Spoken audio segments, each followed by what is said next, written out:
So recently, my high school friend ako who asked me, is it too late to start YouTube this 2021? Specifically, yung tanong niya was, makakakompete pa ba tayo with the younger generation, the Gen Z generation? And by tayo, ang ibig niya sabihin is yung mga batch namin, mga 32, 33, early 30s na adults. And ako naman, syempre, ready tayo sa mga tanong na ganyan, no? So, sabi ko kaagad, no, it's not too late to start a YouTube channel this year. In fact, ako nga, I started my YouTube journey on this channel just last year, no, May 2020. So, I'm about a year and 4 months into my YouTube journey, and so far, we've built a community of 2,900 subscribers, and we are close to 3,800 hours of watch time in the last 365 days. So, unting-unti na lang ma-monetize na natin itong channel na to. So, hopefully this month, this September, makapag-monetize na tayo on this channel and start earning from ads. And going back dun sa sagot ko, sabi ko nga, no, it's not too late to start YouTube this year kasi yung YouTube algorithm, yung main goal niya, it's always optimizing to show the right video to the right viewer at the right time. So even if kaka-start mo lang ng channel mo, if yung video mo is the right video to the right audience at the right time, ipropromote ni YouTube yan. So even if nagsa-start ka pa lang this year, if gumawa ka ng video, the right video for the right audience at the right time, pupush out yan ni YouTube. Kasi ang main goal ni YouTube is to keep viewers on the platform.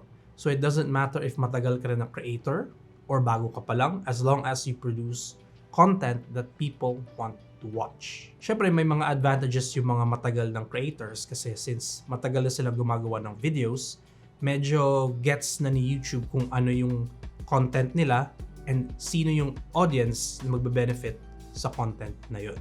So, ikaw bilang isang bagong creator, it will take time for YouTube to understand ano ba yung content mo, what is it about, and who is it for, who will relate to your content.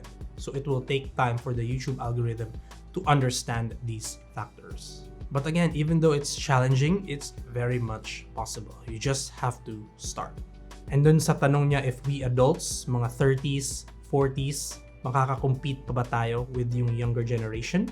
I would say yes. Kasi at our age, mas madami na tayong experiences, mas madami na tayong pinagdaanan na we can share and talk about as compared to yung younger generation. So you as a content creator, no, you have to look at ano ba yung advantage na meron ka? Ano ba yung unfair advantage that you can leverage para medyo unique yung content mo? And when I say unfair advantage, I don't just mean money, madami kang pera to invest in gear, or if you have money to invest in editors, if you have a lot of time, that can be an advantage too, or yung location mo, how can you maximize your location, how can you maximize your network. So yun, you just have to get creative. Ano ba yung unfair advantage that you can use to make yourself as a content creator stand out no matter what your age is, and even if you're just starting this year. So ang tanong is, paano ba mag-start ng YouTube channel this 2021? So to help you guys on your YouTube journey, I'm gonna share with you 3 tips on how you can start a YouTube channel this year.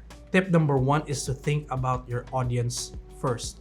Who do you want to make videos for? So isang mistake that new YouTubers usually make is they start uploading random videos na walang audience in mind. If wala kasing audience in mind, mahihirapan yung channel mo to grow kasi wala kang specific audience that you want to talk to. Wala kang specific audience that you want to give value to. Now, it doesn't have to be that complicated, no? You can just think of one person that you want to talk to. For example, in my case, when I started, the one person that I wanted to talk to was a beginner freelancer. So yun yung viewer avatar ko. Ano ba yung gustong makita ng isang beginner freelancer? Ano ba yung tips? Ano ba yung strategies na makakatulong sa kanya? And from there, doon ako nag-generate ng mga topics and mga ideas. So as you can see, as long as you have a person in mind, makaka-generate ka rin ng ideas kasi you're thinking from their perspective.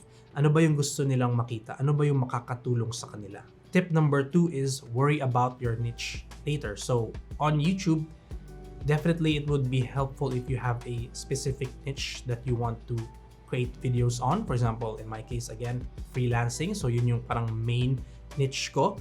But from there, I've also created videos about content creation, just like this one, and also about personal development.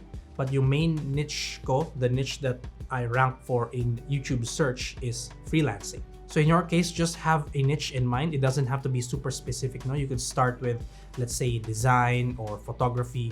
And along the process of creating content for that niche, mas magagawa mo pa siyang specific. So don't worry about it too much at the start. Just choose a niche or a topic that you want to talk about.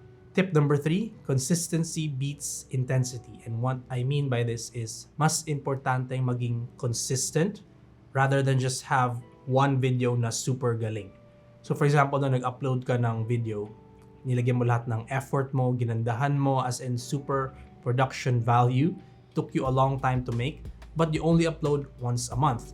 Ang mangyayari is, YouTube will find it difficult to figure out ano ba yung content mo and sino yung audience mo kasi once ka lang nag-upload.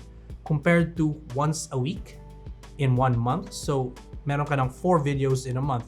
So that will give YouTube more content to analyze to see if ano ba talaga yung content mo and sino yung audience that will get value from your content. And yung consistency na yun, you have to do it for a long period of time. YouTube is a long-term game.